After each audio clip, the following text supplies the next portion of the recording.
a great American in whose symbolic shadow we stand today, signed the Emancipation Proclamation. This momentous decree came as a great beacon light of hope to millions of Negro slaves who had been seared in the flames of withering injustice.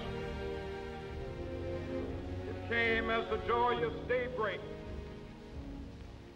to end the long night of their captivity. But 100 years later, the Negro still is not free. 100 years later, the life of the Negro is still sadly crippled by the manacles of segregation and the chains of discrimination. 100 years later, the Negro lives on a lonely island of poverty in the midst of a vast ocean of material prosperity. 100 years later, the Negro is still languished in the corners of American society, finds himself in exile in his own land. So we've come here today to dramatize a shameful condition. In a sense, we've come to our nation's capital to cash a check. When the architects of our republic wrote the magnificent words of the Constitution and the Declaration of Independence,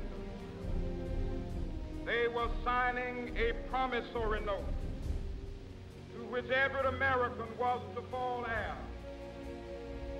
This note was a promise that all men, yes, black men as well as white men, would be guaranteed the unalienable rights of life, liberty, and the pursuit of happiness. It is obvious today that America has defaulted on this promissory note insofar as her citizens of color are concerned.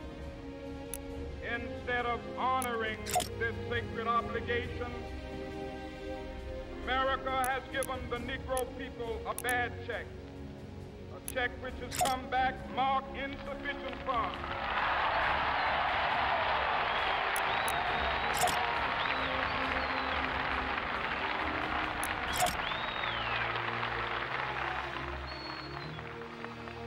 But we refuse to believe that the Bank of Justice is bankrupt. We refuse to believe that there are insufficient funds in the great vaults of opportunity of this nation. So we've come to cash this check, a check that will give us upon demand the riches of freedom and the security of justice.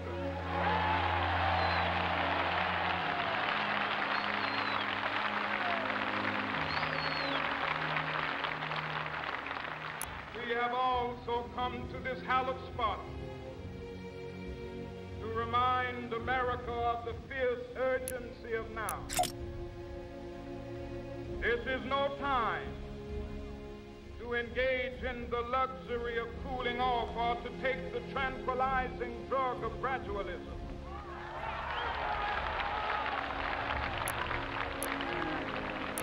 Now is the time to make real the promises of democracy.